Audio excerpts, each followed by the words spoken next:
Hey, how's it going, YouTube? How y'all doing today? I did give a shot to that calf again yesterday, that calf with the pink eye. I don't know where she went. I thought I saw her just a minute ago. But yesterday, while I had her in the chute, I took a picture of her eye just so that I could remember it more thoroughly. I also took a good look at it when she was in the chute. And so, but when she was in the chute and I took a look at her eye, it looked like, so when these calves get pink eye, what'll happen is that their eye will gloss over, and then in the center of their eye, they'll get like this, almost like this mound. It's like this little bump. But the mound is filled with a fluid that looks like phlegm. Like if you ever get sick and you cough up a lot of nasty stuff that looks like a mixture of Dijon mustard and mayonnaise, it looks like that. Their eye will start developing that fluid inside of their eye. And so yesterday, when I was taking a real good close look at her, I realized that fluid is starting to dissipate, so it's starting to leave her eye. So I do believe that she is doing better. But the bottle for the LA 200, what is it, the recommended application of LA 200 for a calf with pink eyes, to give them 2 shots, 1 shot, and then three days later give them another shot. And when Princess had pink eye Princess had pink eye real bad. I thought she was gonna go blind. She had it real bad, and I gave her 2 shots of oxytetracycline 3 days apart, and it cleared her up. And so I'm thinking that this calf is going to get cleared up too. But yep, I'm still waiting for my truck to get here. As soon as my truck gets here, I need to start taking animals to market. Y'all can see that these animals are pretty big. This is Buddy right here. He's a pretty good looking calf. Most of these animals are about a year old now, but when they're about a year old, if they've got a frame like this, if they've got a real large frame like this, they're going to be close to probably a 750, 800 pounds if they got a frame like this. And so I need to take him to market. I need to go and make my money on him. Okay, but here's the thing, right? I think that, well, I was going to tell you about my financials today. Because, you know, the reality of the world is that if you're going to want to go and do something, first, it's a spiritual undertaking. So you need to undertake what you're doing before you begin.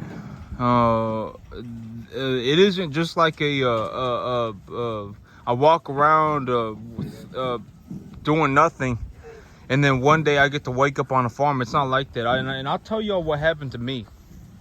And so how did I come about getting this farm and things like that.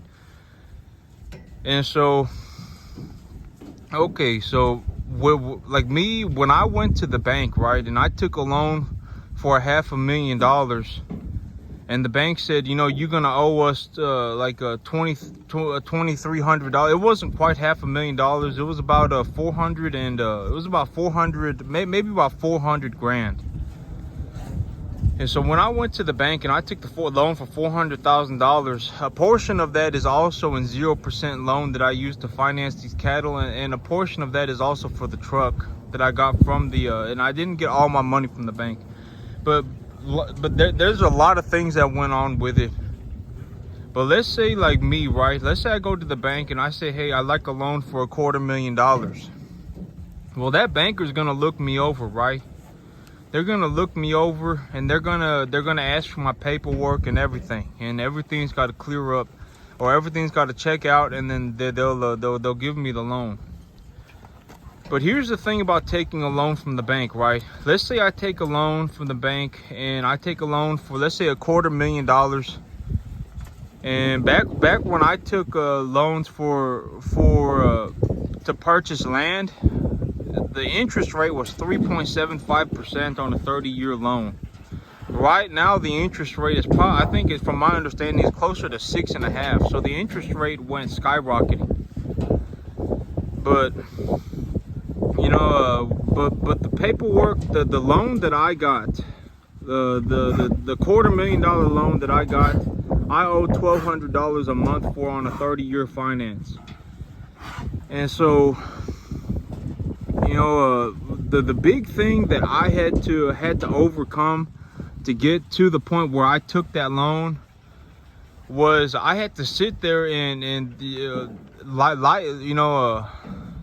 is like a big well, I had to sacrifice everything else that I could have possibly done, because okay, let's say I go to the bank right now, I take a loan for $250,000 and they say I owe the bank $1,200 a month for 30 years.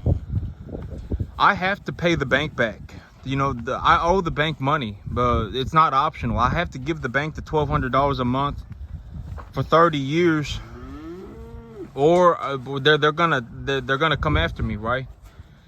And so when I run the numbers, let's say I got $250,000, $1,200 a month. That's like $24,000 a year, right? Or something, not 24, about $14,000 a year. On 30 years, that's like 450 grand, right? And so, you know, I'd be paying the bank back about $450,000 to borrow 250 grand. And so what I did was, okay, and I'm not suggesting this, and I'm not giving anybody any financial advice, because if you do this and if you go for it, you're gonna find out how difficult it is, and then there is a possibility to lose a lot of money, like $500,000. You could lose some serious money doing this. And you know, running cattle is one of the hardest businesses that anyone could ever do. Running cattle is not easy. Like you know, having to work a 700-pound animal and stuff like that. And you know, I had to castrate all of these animals myself, and I had to give them all their vaccinations myself. I had to put their feed plans together myself. I had to do all of this by myself, because I you know, it's just me. It's a one man battle plan over here. And so, you know, I had to put all this together myself. But you know, but the big idea was that, you know, well, okay, so before I took the loan, you know, I had about 12 years of experience under my belt. I had that going for me. And when I looked at my life, I understood that the only thing that I could possibly ever do in my life is be a farmer. You know, once you get about 12 years in on something, you begin to realize that you're pretty substantially good at something. I mean, almost anybody can do anything for 12 years, and if they spend enough hours doing it, they're gonna get good at it. That's just the human condition. You could be a completely average person, and if you spend, you know, a large portion of every single day of your life for the next 15 years, you're gonna get good at it. It don't matter what it is. And so, you know, before I went and I took the loan from the bank, I had to make a spiritual agreement with myself that this is it. This is my only chance. Like if I flop on this farm, if I go bankrupt on this farm, I you know, losing $500,000 is absolutely devastating. And so, you know, and like before I took a loan for these cattle, right, you know, when I purchased these cattle, it cost me about $12,500, $13,500 when I purchased them about a year ago. And you know, when I took that $13,500, I had a whole like a collection of information that I had collected for about 3-4 months.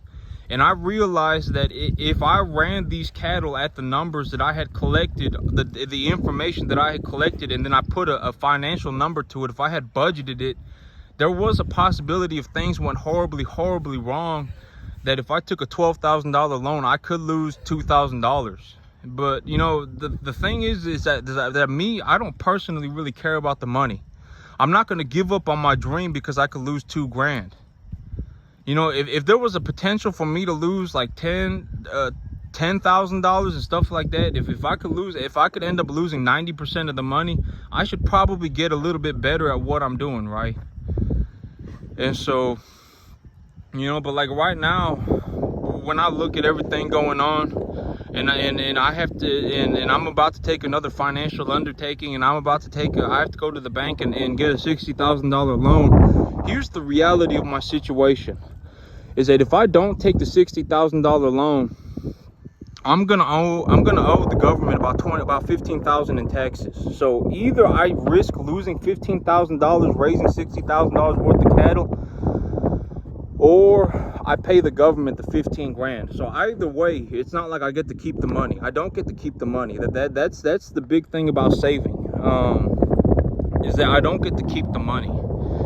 If I don't take the $60,000 of debt, and if I don't go and purchase assets for my LLC, what'll end up happening is that my income will go skyrocketing, and then I'll end up owing the government a whole bunch of income tax. And so, you know, when I look at things, you know, it's easy to get scared, and it's easy to start feeling bad for yourself and stuff like that. But it's, you know, you got to sit down and just take a deep breath for a second and think about things logically and reasonably. You know, let's say, well, you know, I wanted to go and I wanted to buy a piece of farmland, right?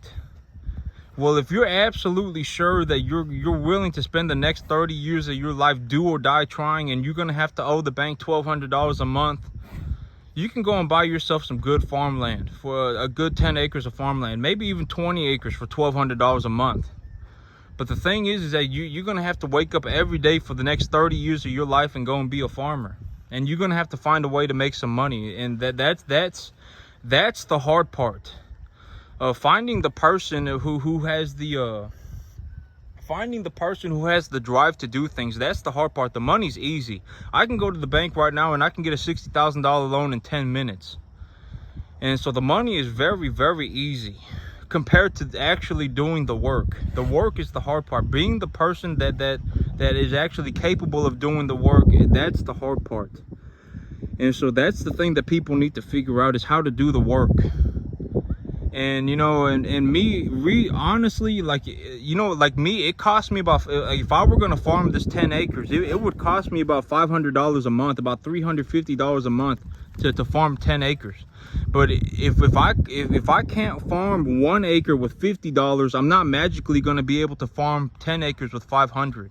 And so that's the thing, is that you know, having the farm is not the magic thing. You know, being able to actually farm, like, you know, like if I was going to think that it's easier to farm 1 acre with $50 than it is to farm 10 acres with $100 or with $500. You know, like me, if I were going to try and farm this whole piece of 10 acre property, it cost me about $500 a month. And it would be way more difficult to farm 10 acres than it would be with $500 than it would be to farm 1 acre with $50. And it just is what it is. It's easier to double $1 than it is to double $10. It's easier to double $10 than it is to double $100. So the more money that there is, usually the harder the work is, and that's why that there's more money in it. And so, you know, the people who get, you know, the work at a certain point gets extremely difficult, gets extremely confusing. There's a lot of dynamic things that needs to be considered. You know, the moisture in the soil, the planting density of the crop, the stage of the crop development, the amount of fertilizer applied, the type of fertilizer applied, all that stuff needs to be constantly dynamically scaled. And so, you know, it's harder to farm 10 acres with $500 than it is to farm 1 acre with 50. And that's the thing that's the truth of the reality. And it just is what it is. But that's it for me today, YouTube. Y'all have a good one.